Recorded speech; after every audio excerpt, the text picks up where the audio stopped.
Big VW badge, dual cab ute body style. Yes, this is the new generation Volkswagen Amarok, successor to the German brand's first ever dual cab ute that debuted in 2010.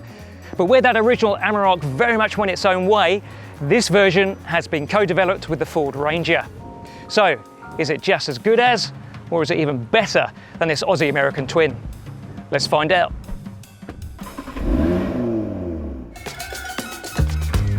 In this video, we'll check out the Amarok's exterior design, explore its posher interior, tell you some key figures, and see what it's like to drive on-road and off. And don't forget your YouTube trifecta jackpot. Give us a thumbs up, click the bell icon for notifications of future videos, and click subscribe. The Amarok shares its platform and its wheelbase with the Ranger. Now, to get to that same wheelbase, it's stretched by more than 17 centimetres. The Amarok overall has gone up by about 10 centimetres in length, a few centimetres taller and a few centimetres narrower. Now, some components on the exterior shared with the Ranger, some of the glass area and some of the door elements. But apart from that, every other panel is unique to the Amarok, and I think Volkswagen's designers have done a great job of making the Amarok look pretty distinctive. And of course, that also includes the trapezoidal wheel arches, which follow on from the original Amarok and make it look different again to the Ranger, where it's rounded. Now, this is the Aventura, which is one of two flagship models, finished in Moroccan blue, which is one of the only exclusive colours to the Amarok. Some other elements that make this Aventura stand out: the body colour matching sailplane here, chrome elements, chrome bumper, chrome door handles, chrome mirror caps, and something I've got to point out here, massive wheels, 21 inches. There are 5 variants before you even get to the Walkinshaw Fettled Specials that will again be created in Australia. Amarok is the vinyl floored replacement for the core as the base model. Life adds a few more niceties. Style is a mid-range model that starts to ramp up the list of fancier features and exterior addendums such as a sports bar. It's tipped to be the most popular trim grade. Panamericana is a new to VW badge that marks where the Amarok puts extra emphasis on an upmarket cabin. And Aventura, the non-Walkinshaw flagship that goes big on wheels, chrome treatment, and adds a sailplane and electronic roll cover for the tray. Every variant comes with a healthy lineup of standard safety features, which includes 5 more airbags than the previous Amarok. No pricing yet. This will be revealed closer to the Amarok's Australian launch in April. So the original Amarok was one of the poshest utes with its interior until the X-Class came along, but of course that Mercedes ute has now gone. So the Amarok can now fill that space again, and they've actually done a good job of lifting the perception of quality a little bit above the Ranger. So there are shared components with the Ford, like the central infotainment screen here, 12 inches inside. It uses the same software as Ford, the Sync 4 system, but it's got its own skin and graphics from Volkswagen, though it is a little bit bland.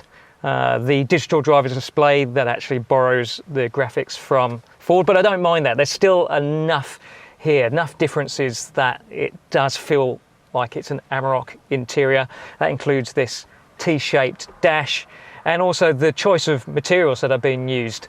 Got an upper dash that's in a stitched leather, possibly not real leather though, probably artificial.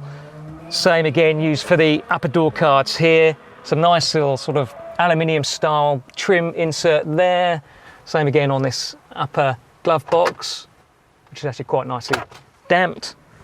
More soft touch surfaces here. Gear lever that is shared with the Ranger. Very smooth steering wheel, and the seats really comfy and great bolstering. Something else I didn't point out that was shared with the Ranger, the squeeze style door handles, but I don't mind that because they are ergonomically brilliant.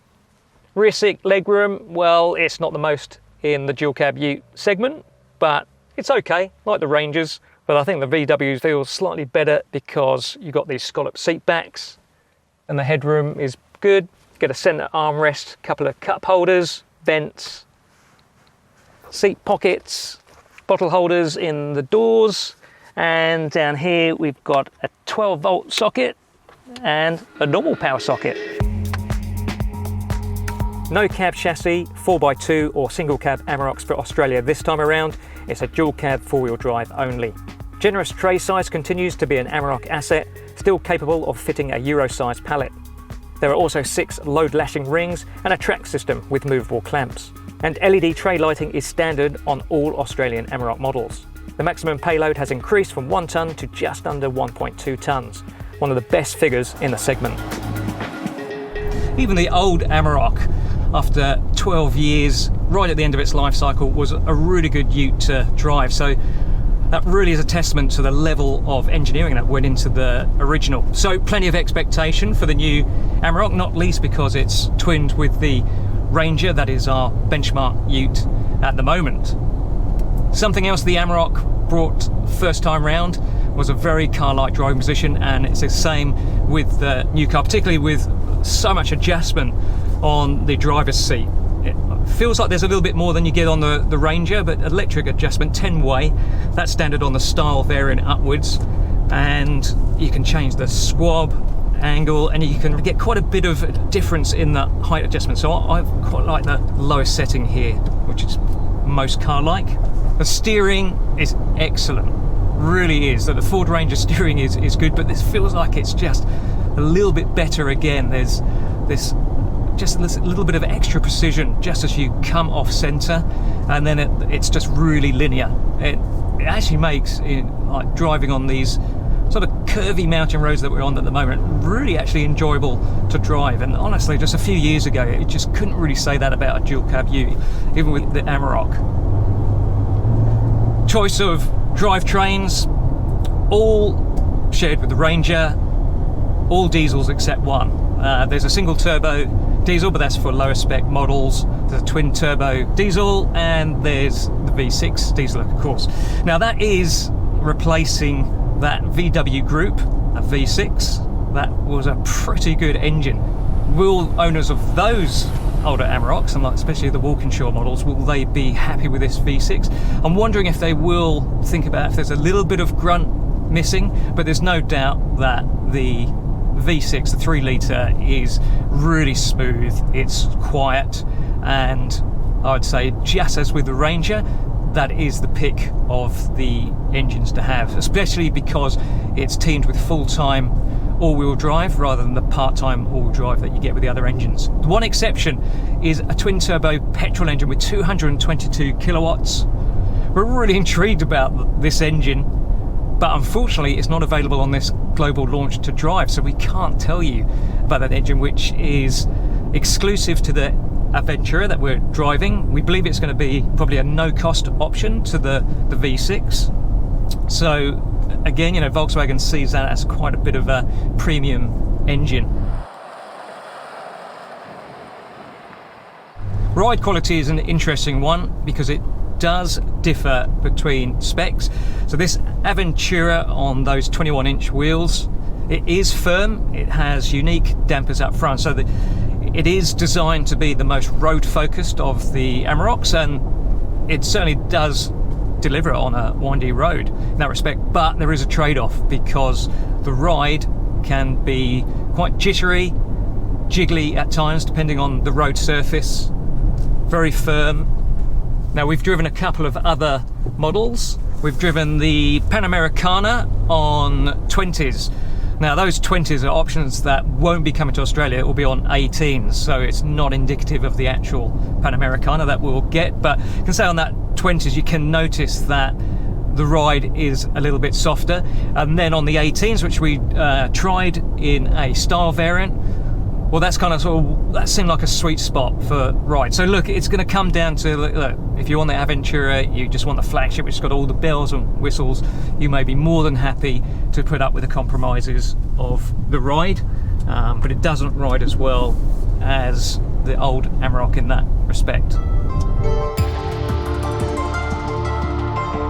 There's again a 3,500 kilogram brake towing capacity, though VW says the permissible total weight of vehicle and trailer has increased from 6 to 6.5 tonnes. The previous Amarok was surprisingly capable off-road despite a lack of low range, thanks to its cleverly calibrated 8-speed auto and electronics.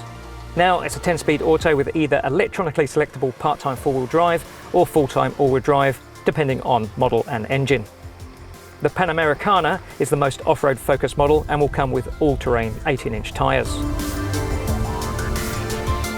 It's a shame the Amarok has lost its 100% individuality, but hey, if you're going to team up with another dual cab ute, you can't go much better than a Ford Ranger. Comparisons with the Ford, well, they are inevitable, but we can say on first impressions that the new Amarok can stake a claim to being the world's most premium ute. The key question though is how much of a premium it will charge for that.